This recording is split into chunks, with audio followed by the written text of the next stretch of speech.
बिस्मिल्लाहिर्रहमानिर्रहीम। अस्सलामुअलैकुम दोस्तों, उम्मीद करते हैं सभी लोग बखैर आफियत होंगे। बदनज़री से मुताल्लिक टॉपिक की ये तीसरी वीडियो है।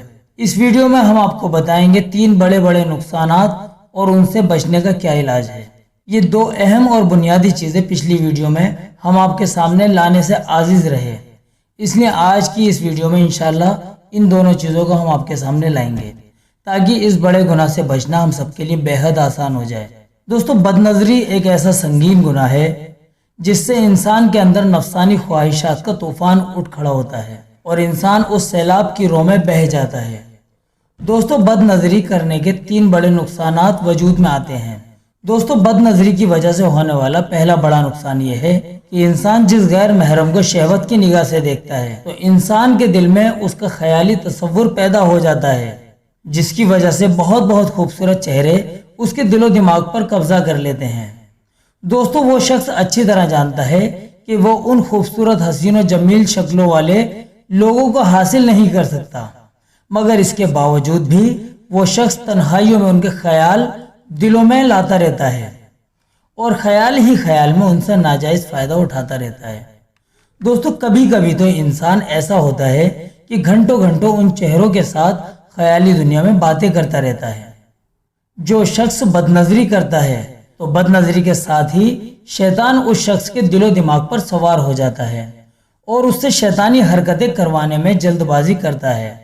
जिस तरह वीरान और खाली जगह पर खूब तेज आंधी अपने असर छोड़ देती है, इसी तरह शैतान भी बदनज़री करने वाले इंसान के दिलो दिमाग पर अपने गंदे और नापाक असर छोड़ देता है ताकि उस देखी हुई सूरत को खूब अच्छी तरह सजा और संवार कर उसके सामने पेश कर सके और फिर उसके सामने एक बहुत खूबसूरत बुत बना देता है। दोस्तों, फिर होता यह है कि फिर उस शख्स का दिल रातों दिन उसी बुत की पूजा में लगा रहता है। वो शख्स एक झूठी आरज़ू और तमन्ना में उलझा रहता है। दोस्तों, इसी का नाम नफसानी ख्वाहिशों पर अमल करना है। दोस्तों, बदनज़री से होने वाला दूसरा बड़ा नुकसान यह है कि इंसान का दिलो दिमाग कई चीज़ों में बढ़ जाता है, यहाँ तक कि वो शख्स अपने नफ़े वाली फायदेमंद चीज़ों को भूल जाता है और नुकसानदेह चीज़ को अपने लिए सुकून की चीज़ महसूस करता है। दोस्तों, बदनज़री करने वाले शख्स के घर में खूबसूरत, नेक और वफादार बीवी मौजूद होती है, मगर उस शख्स का दिल बीवी की तरफ माइल नहीं होता।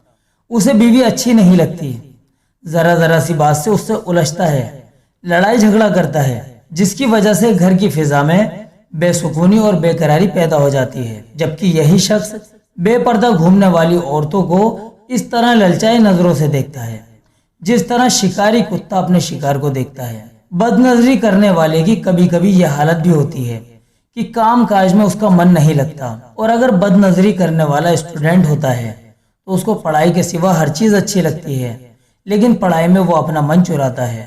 दोस्तों, अगर कारोबारी शख्स बदनज़री का शिकार हो जाए तो कारोबार से उसका दिल भर जाता है, बस आज़ादी ही आज़ादी चाहता है। दोस्तों, ऐसा शख्स जो बदनज़री का आदी हो जाता है कई कई घंटों सोता है, मगर सुकून की नींद फिर भी नहीं आती।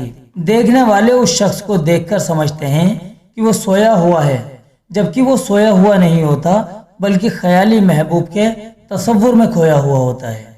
अल्लाह पाक इस गुनाह से हम सभी लोगों की हिफाजत फरमाए, आमीन। दोस्तों, बदनज़री का तीसरा बड़ा नुकसान यह है कि इस गुनाह को करने वाले शख्स का दिल सही और गलत के बीच फर्क नहीं कर पाता। ऐसे शख्स से सही और गलत के बीच का फर्क करने वाली चीज यानी बसीरत छिन जाती है। दीन के बारे में नॉलेज और मालूमात से ऐसा शख्स महरूम होने लगता है और धीरे धीरे दीन से पीछे हटने लगता है। दोस्तों, सिर्फ यहीं पर बस नहीं है, बल्कि बदनज़री करने वाले शख्स की तो यह हालत हो जाती है कि गुनाह के कामों में उसको गुनाह नजर नहीं आते। फिर ऐसी सूरत हाल बन जाती है कि शैतान उसको दीन से मुताल्लिक शक में डाल देता है। नेक लोगों के बारे में उसे बदगुमानी पैदा हो जाती है, यहाँ तक कि दीनी शक्ल सूरत वाले लोगों से ही उसको नफरत हो जाती है। ऐसा शख्स गलत होते हुए भी अपने आप को ही सही समझता है। आखिरकार उसका अंजाम यह होता है कि वो शख्स सिर्फ नाम का ही मुसलमान रह जाता है और नेक लोगों से बदगुमानी रखने की वजह से ईमान से महरूम हो जाता है, और ईमान से महरूम होने की वजह से मरने के बाद दोज़ख में जाता है। दोस्तों, ज़रा गौर कीजिए कि कितना बड़ा नुकसान और खसारा है جو بدنظری کی وجہ سے وجود میں آیا ہے۔ ذرا سوچئے، ایک شخص پوری زندگی مسلمانوں کی لسٹ میں رہتا ہے اور جب اس دنیا کو الوداع کہنے کا وقت آیا تو وہ اس گناہ کی نحوست کی وجہ سے دنیا کی سب سے قیمتی اور سرمایہ دار چیز یعنی ایمان سے ہمیشہ کے لیے ہاتھ دھو بیٹھتا ہے اور ہمیشہ ہمیشہ کے نقصان میں پہنچ جاتا ہے۔ اللہ پاک سے دعا ہے کہ وہ اس گھنونے گناہ سے ہم سبھی لوگوں کی حفاظت فرمائے، آمین۔ دوستو، بد نظری سے ہونے والے یہ 3 بڑے بڑے نقصانات تھے جو ہم نے آپ کے سامنے اس ویڈیو میں بیان کیے۔ امید کرتے ہیں ہم سب اس مہلک مرض سے اپنے آپ کو بچانے کی پوری کوشش کریں گے اور انشاءاللہ ہم کامیاب بھی ہوں گے، تاکہ ہم اس گناہ کی وجہ سے ہونے والے ان 3 بڑے بڑے نقصانات سے بھی بچ سکیں۔ اللہ پاک سے دعا ہے کہ وہ بد نظری سے ہم سب کی حفاظت فرمائے اور اس گناہ کی وجہ سے ہونے والے تمام بڑے بڑے نقصانات سے ہماری حفاظت فرمائے، آمین۔ دوستو، اس ویڈیو میں اتنا ہی۔ اگلی ویڈیو میں پھر دوبارہ آپ لوگوں کے سامنے حاضر ہوں گے۔ تب تک کے لیے آپ اپنی دعاؤں کے ساتھ ہمیں اجازت دیجیے۔ السلام علیکم ورحمۃ اللہ وبرکاتہ۔